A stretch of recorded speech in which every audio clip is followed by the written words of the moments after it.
No one asked, but this is my morning skincare routine. In the morning, I only wash my face with water. The Mediheal Tea Tree Trouble Pad is a recent favorite. This toner pad really calms down my skin.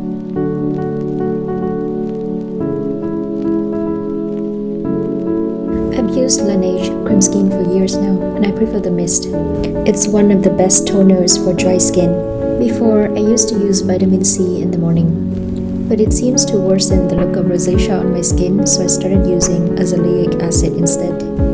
However, on most days, the only serum that I use is niacinamide and zinc. I heard that people are pretty divisive on this formula. It tends to foam and it can be tacky to the touch. As I'm approaching my 30s, I actually enjoy this formula once it's fully absorbed. I prefer my sunscreen to be silicone-free.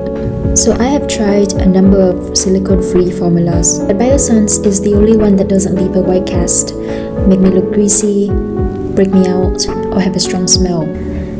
If your skin is prone to milia or acne, or if your makeup and sunscreen is peeling, try a silicone-free sunscreen.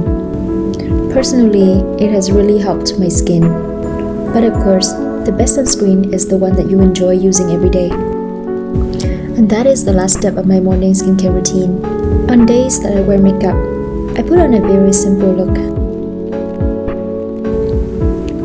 My eyebrows are a little sparse, so if I don't use a brow pencil to fill them in, at a minimum, I would use a clear brow mascara.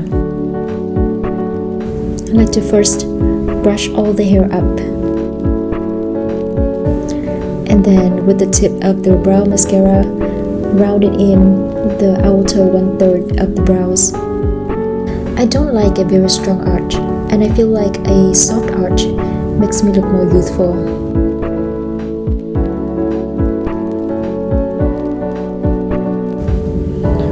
My eyebrows are not very symmetrical, but I'm trying to grow them out with Lash and Brow Serum. I like to use a brown eyeliner to draw soft wings.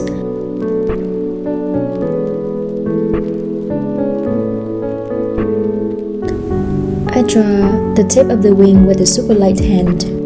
This eyeliner comes with a blending brush on the other end, but I don't use it to clean up the tip. I also lined my inner lash line, just the top, for the illusion of thicker lashes. With the blending brush on the other end, I slightly blend out the bottom liner in the outer 1/3. I don't wear mascara every day, but I do curl my lashes. I press my curlers a lot because that's how much it takes for my lashes to stay curled all day. Usually I perm my lashes at home once every 2 months, but it's been a while since I had time to do that.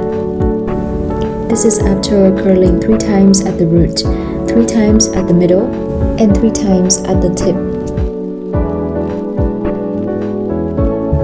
Blush and lip color are my favorite makeup products that I would never skip. This beautiful Dusty Rose blush is a sample, but it lasts me forever. I like to apply my blush right under my eyes. I don't extend my blush to my temples because it would make my face look wider. This is the only cream blush that I enjoy using. It blends beautifully without making my skin look like it's having a rosacea flare-up. I do want more color on my cheeks, so I will layer another blush. This is the original Benetint by Benefit. It feels like watercolor, blends easily, and leaves a healthy rosy glow all day. I also like to put my blush all over my lids and lightly tap to blend. Why is it that Nivea lip balms are way better in Japan? This is a cool tone pink that's great to wear on its own or under lipstick. I only line my lips strategically. I don't line the outer corners of my lips. Only lining the middle, at the bottom and the top is enough to create the illusion of fullness. If I can only carry around one lip product for the rest of my life, it would be this Romance lip tint. Somewhere between a lip oil and a lip tint.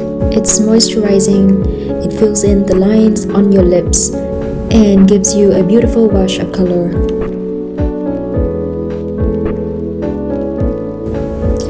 see a lot of comparison to the new Ray Beauty lip oil, but NYX Butter Gloss is also very similar to Romand.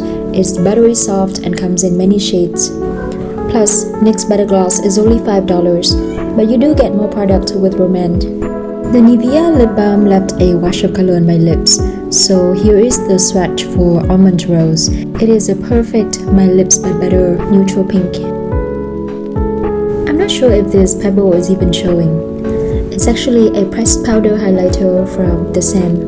It gives a very natural, ivory, pearly shine, but it also broke very easily when I traveled. I have fixed this times and times again with rubbing alcohol. That's how much I love it. Nowadays, I travel with a stick highlighter. Some product is just not meant to travel. I apply highlighter sparingly on the tip of my nose, on my nose bridge, and a little bit on the high of my cheekbones. And that was the last step. It's a very low maintenance makeup look. This routine makes me feel more confident and put together. I enjoy looking like myself. So without any foundation or concealer, you can see my acne scars, hyperpigmentation, my skin texture.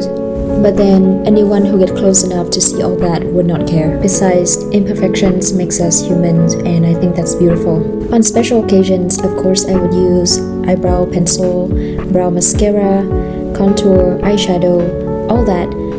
But on most days, I don't worry about touching up my makeups or fixing my mascara. I've stopped wearing concealer and foundation for about 5 years now. I thought my skin needed a break, but I also just wanted to use products I enjoy and skip the one I didn't. It's just some added benefits that I save some money, no longer have to worry about finding my shade or my base makeup getting cakey, or what formula would oxidize in an unflattering way throughout the day. With that, and a morning and an evening skincare routine, I definitely noticed a gradual improvement in my skin texture. And that's my morning skincare routine and everyday makeup look. Bye!